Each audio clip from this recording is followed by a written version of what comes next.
Mark Carney didn't step in front of reporters to talk about Donald Trump. He was in Ottawa to address grocery prices, affordability, and the rising cost of living, but the world had other questions. After World Economic Forum, after Trump's tariff threats, insults, and attempts to belittle Canada's prime minister, everyone wanted to know the same thing. How would Carney respond? Trump's pressure tactics have broken leaders before. Most flinch. Most rush to reassure Washington. Most quietly give ground today. It's already getting results. Dozens of new partnerships abroad, launching Build Canada homes, fast-tracking major nation-building projects.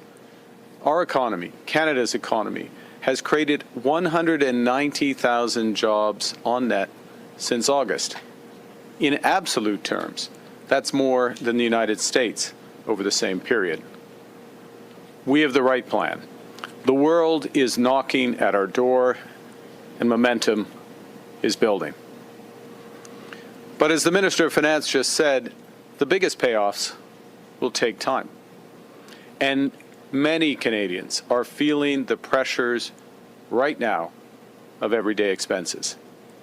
Canadians need a boost today and a bridge to tomorrow. Carney was asked the questions designed to make him blink, and he didn't. That calm refusal to react is exactly what sends Trump into panic. The first question went straight to the core of it. After Davos, after the tariff threats and the insults, what impact did Carney's speech have on relations with the United States? This is usually where Trump wins, where leaders hedge and soften their language. Carney did the opposite. He didn't apologize or walk anything back. He calmly said, "The world has changed," and that Canada recognized this months ago. That line mattered. It told Trump something he hates hearing. This wasn't a reaction to pressure. It was preparation, and preparation signals control. The second question cut deeper. Trump had suggested NATO allies should step back after Article 5 was invoked in Afghanistan. This is where many leaders get emotional. Carney didn't. He lowered his voice and stated the facts. 40,000 Canadian troops served in Afghanistan. 158 Canadians gave their lives. Thousands more were wounded. He delivered those numbers without theatrics. And that's why Canada's new government has been relentlessly focused on making life more affordable for Canadians. On day one, we canceled the consumer carbon tax, bringing down gas prices by 18 cents a litre. We then cut taxes for 22 middle-class Canadians, saving a two-income family up to $840 this year. We've cut taxes for first-time home buyers, saving them up to $50,000 on their first home purchase. His tone firm and steady. That was devastating. Trump can talk all he wants, but he can't erase the reality that Canadians died alongside Americans. In that moment, Carney wasn't responding to Trump at all. He was honoring Canada and making Trump irrelevant. Trump thrives on confrontation, on shouting matches and emotional reactions. Carney denied him all of it by treating NATO's record as settled history. The message was quiet but unmistakable. This isn't debatable, and I'm not here to argue.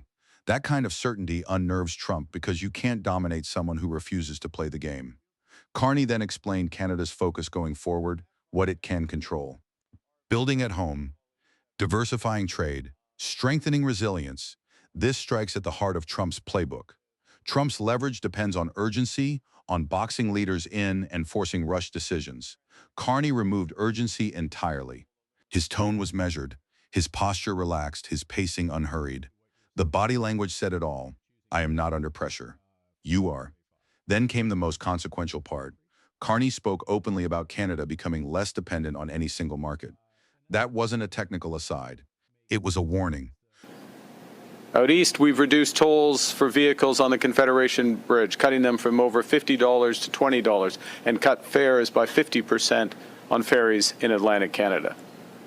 As the Minister just mentioned, we launched automatic federal benefits, which will help 5.5 million lower-income Canadians get the benefits to which they are entitled, like the disability tax credit, and indeed the new measures that we're announcing today. We made the National School Program permanent, feeding 400,000 children healthy meals while saving their parents $800 per year on groceries. We also have a series of initiatives that will improve affordability by making structural changes to our economy. That's like building lots of affordable housing through Build Canada Homes. And last week's new strategic partnership with China will make available tens of thousands of affordable electric vehicles in Canada. Trump's dominance only works when dependence exists. By pointing to expanded partnerships across continents, 12 agreements in 6 months, Carney made it clear the U.S. no longer has veto power over Canada's future. He didn't threaten. He didn't posture. And that's why it landed so hard. The final question was meant to provoke. Trump had called Carney a governor. The insult was supposed to sting. Carney smiled, said that in this job you get called many things, and moved on. That moment mattered. Insults only work if they change behavior. Carney didn't change a thing. That's dominance without aggression. This is why Trump keeps escalating. The tariffs get bigger, the language gets sharper, the insults get more personal. Carney isn't reacting. Calm is kryptonite to intimidation. Trump wants urgency. Carney projects patience. The pandemic caused inflation to spike worldwide, pushing up those costs of groceries and essentials, including rent.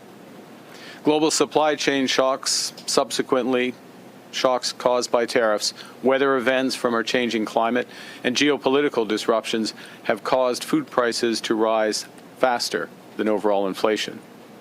So orange juice is up 12% year on year, ground beef up 19%, coffee and tea up by 24%.